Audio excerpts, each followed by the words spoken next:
Praise the lord. ప్రభువైన యేసు నామములో అందరికీ వందనములు. యేసయ్య మాటను ఈ కార్యక్రమాన్ని వీక్షించడానికి ప్రేమతో నేను మిమ్మను ఆహ్వానిస్తున్నాను. ఈ దినము యోహాను సువార్త 17వ అధ్యాయము 24వ వచనము నుండి 26 వచనాల వరకు ధ్యానించుకుందాం.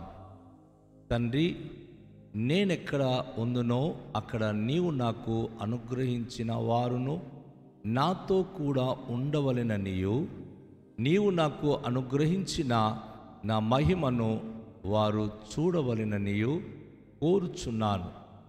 జగత్ పునాది వేయబడక మునుపే నీవు నన్ను ప్రేమించితివి. నీతి స్వరూపుడగు తండ్రి, లోకము నిన్ను ఎరుగలేదు, నేను నిన్ను ఎరుగుదును. నీవు నన్ను పంపితివని వీరు ఎరిగి ఉన్నారు.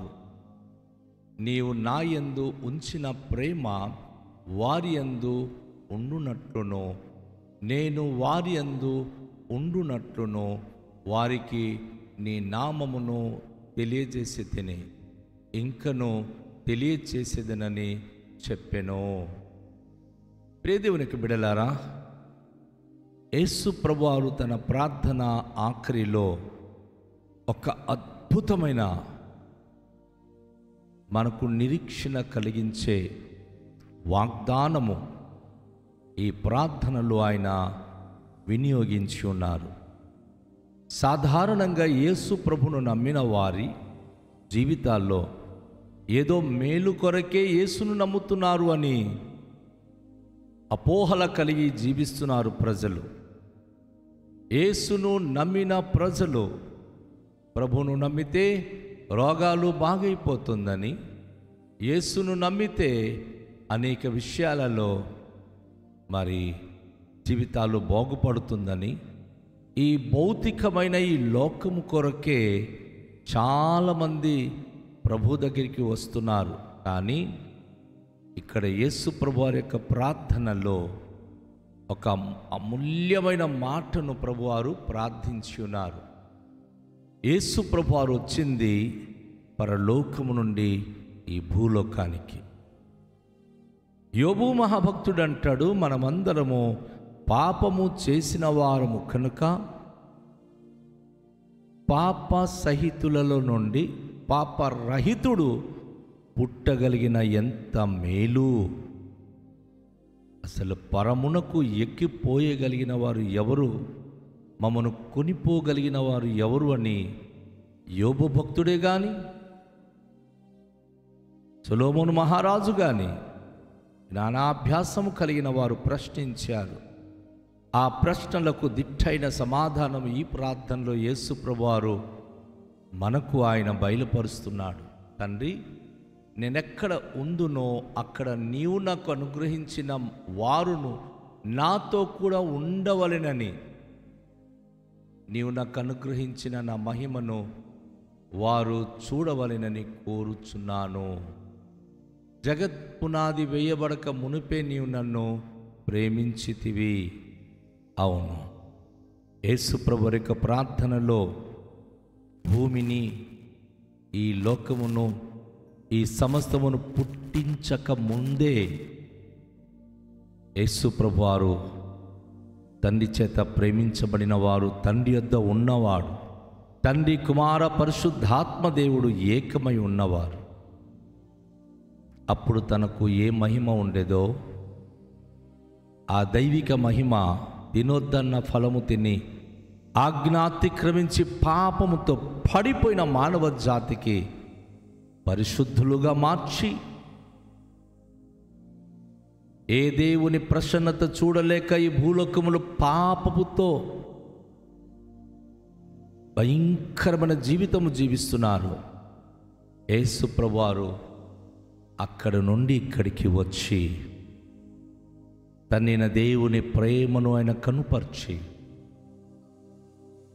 తన్నిన దేవుడు ప్రభువైన యేసుక్రీస్తులో ఉంచిన ఆయన మహిమను మనమందరము చూడాలని, జగత్ పునాది వేయబడక మునుపు ప్రభువైన యేసుక్రీస్తుకు తండ్రి యొద్ద ఏ మహిమ ఉండేదో ఆ మహిమ ఆయన మనకు చూపించాలని ఆయన ఇష్టపడుతూ ఉన్నాడు.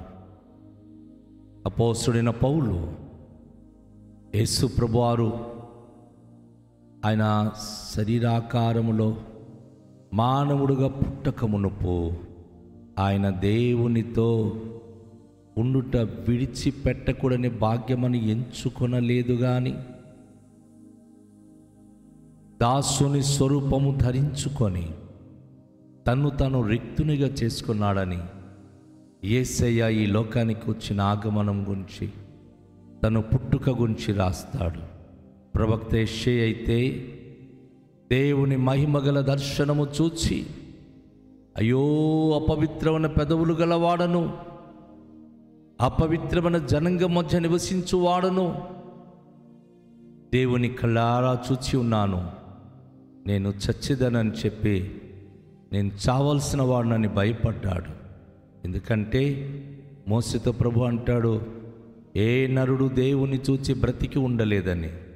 కానీ సామాన్యులైన మానవులైన మనకు ఎంతగా దేవుడు మనను ప్రేమించాడంటే తండ్రి అయినటువంటి దేవుని రొమ్మున ఆనుకున్న తన అద్వితీయ కుమారుడైన యేసు ప్రభువారు ఒక అద్వితీయ కుమారుడిగా ఈ లోకానికి వచ్చి తన మహిమగల సామ్రాజ్యములోనికి మనలను తీసుకుని వెళ్ళడానికి మానవ దేహధారిగా మానవ శరీరముగా ఈ భూలోకానికి రావడము జరిగింది. అందుకే ప్రభువారు అంటున్నారు, యేసు ప్రభువారు తండ్రిన దేవునికి ప్రార్థిస్తూ, నీతి స్వరూపుడగు తండ్రి, లోకము నిన్ను ఎరుగలేదు, నేను నిన్ను ఎరుగుదును, నీవు నన్ను పంపితివని వీరు ఎరిగి ఉన్నారు. తన శిష్యులను బట్టి యేసయ్య చేసే ప్రార్థన, నీతి స్వరూపుడగు తండ్రి. నీతిమంతుడు లేడు, ఒక్కడును ప్రపంచములో లేడు. అందరూ నీతి మాలిన బ్రతుకు, పనికి మాలిన బ్రతుకు బ్రతుకుతూ ఉన్నారు. నీతి తప్పిపోయి బ్రతుకుతున్నారు. చెప్పేది ఒకటి, చేసేది ఒకటి. అది నీతి లేని జీవితాలు. కానీ తండ్రైన దేవుడు నీతిగల నోటి మాట బయలుదేరి ఉన్నది, అది వ్యర్థముగా తిరిగి నా యొద్దకు రాదు, నేను పంపిన కార్యములు సఫలము చేయను అంటాడు. అందుకే యేసు ప్రభువారు నీతి స్వరూపుడగు తండ్రి అని తండ్రైన దేవునికి ఆయన అద్భుతమైన మాటతో సంబోధించి ప్రార్థిస్తున్నాడు. ప్రభువైన యేసుక్రీస్తు వారు ఆయన ఈ లోకములోనికి వచ్చినప్పుడు తండ్రైన దేవుని యొక్క నీతి, తనకున్న నీతి స్వభావము మనకు ఆయన నేర్పించడానికి వచ్చాడు. ప్రవక్త యెషయా అంటాడు, నీతిమంతుడుగా ఒక దాసుడుగా వచ్చిన యేసు ప్రభువారు తనకున్న అనుభవ జ్ఞానము చేత అనేకులను నిర్దోషులుగా చేయను. ఈరోజు క్రైస్తులంటే ఆసమాసం కాదు, మతాలు మార్చుకున్న వారు కారు. కానీ వారు ఎవరు అంటే నీతి కలిగిన దేవునికి నమ్ముకొని నీతి స్వరూపుడగు తండ్రైన దేవునికి ప్రియమైన బిడలుగా నీతిమంతులుగా జీవించే భాగ్యవంతులు. లోకమైతే ప్రభును ఎరుగదు, దేవుడు ఒక్కడే అంటారు, వివిధమైన రకాలుగా మాట్లాడుతూ ఉంటారు. కానీ యేసు ప్రభువారు అంటున్నారు, లోకము నిన్ను ఎరుగలేదు, కానీ నేను నీ దగ్గర నుంచి వచ్చాను, నేను నిన్ను ఎరిగి ఉన్నాను, నేను నీ గురించి ప్రజలకు చెప్పి ఉన్నాను కనుక వీరు నిన్ను ఎరిగి ఉన్నారు. ఎంత విలువైన మాటను ప్రభు చెప్తా ఉన్నాడు.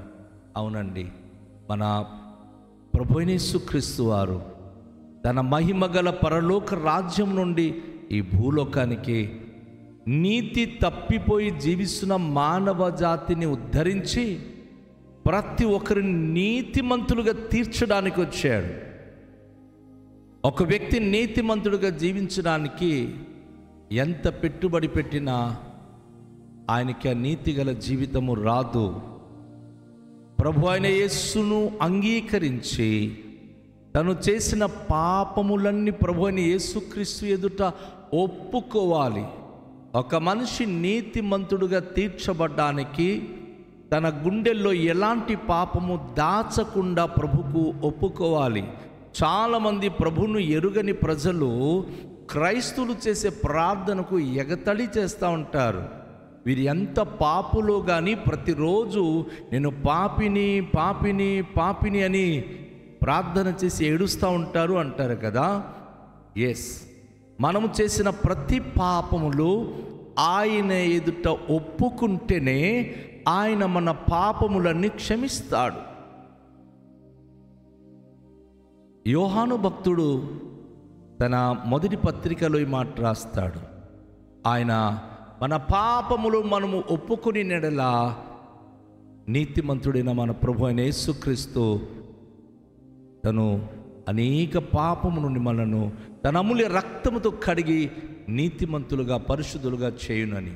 అందుకే యేసుప్రభువారు అంటున్నారు, నీవు నా యందు ఉంచిన ప్రేమ వారి యందు ఉండునట్లును నేను వారి యందు ఉండునట్లును వారికి నీ నామమును తెలియచేసి తిని ఇంకను తెలియచేసిదనని చెప్పెను.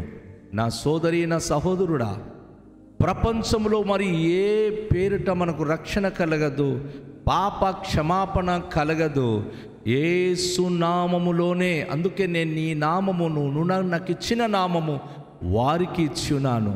సోదరి సహోదరుడా, యేసు నామములో నువ్వు ప్రార్థించినప్పుడు, యేసు నామమందు నువ్వు విశ్వాసం ఉంచినప్పుడే నీవు క్షమాపణ పొందగలవు, నీవు ప్రభుకు ప్రియమైన బిడ్డగా మారగలవు. నువ్వు ఎన్ని లక్షలు కోట్లు ఖర్చు పెట్టినా పరలోకపు తండ్రికి కుమారుడు అవ్వడం అసాధ్యం. ఎన్ని గుడులు గోపురాలు కట్టించినా యేసు తండ్రి అయిన దేవునికి కుమారుడు అవ్వడం అసాధ్యం. కానీ తను ఎందరు అంగీకరించారో, యేసును అంగీకరించిన వారందరికీ దేవుని పిల్లలగుటకు అధికారము అనుగ్రహింపబడుతుంది.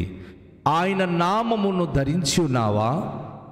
క్రిస్టియన్ అనిస్తారు అని కొంతమంది ఎక్కడలేని సిగ్గు. క్రీస్తును నీ జీవితంలో కలిగి ఉన్నప్పుడు నీకు వచ్చే గొప్ప భాగ్యం ఏంటంటే రక్షణ, నీతిగల జీవితము, పరలోక రాజ్యము. ఇవన్నీ యేసు నామము ద్వారా నీకు లభిస్తుంది. తలలుంచుకొని దేవునికి మనము సవినయంగా ప్రార్థిద్దామా?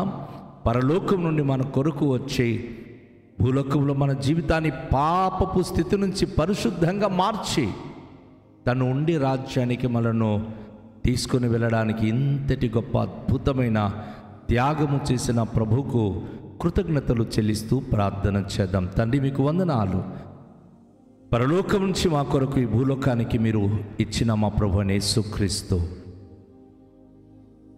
నశించిపోయిన మమ్మలను వెదికి రక్షించి మా పాప రోత బ్రతుకు కొరకు పరలోక రాజ్యము విడిచి భూలోకానికి వచ్చి సిలువ మ్రానుపై మరణించి మీ సిలువ క్రిందకు వచ్చి పాపములు ఒప్పుకుంటూ శాపకరమైన స్థితి నుంచి విడుదల పొందాలని మీ శరణు వేడిన వారికి పాప క్షమాపణ, నీతిగల జీవితం అనుగ్రహించి మీరు ఉండే పరలోక రాజ్యానికి వారసులుగా చేస్తున్నలకి కృతజ్ఞతలు చెల్లిస్తున్నాం. ఈ దినము మిమ్మల్ని అంగీకరించి పరలోక రాజ్యములో ప్రవేశించడానికి యేసే మార్గము కనుక యేసునందు విశ్వాసముంచి పాప క్షమాపణ పొంది నిత్య జీవానికి వారసులయ్యే భాగ్యం ఈ వాక్యం విన్న ప్రతి బిడలకు దయచేయమని యేసు నామములో పొంది ఉన్నామని నమ్మి ప్రార్థిస్తున్నాము తండ్రి. ఆమేన్. అందరికీ షాలోం. ప్రభు మనను దీవించును గాక.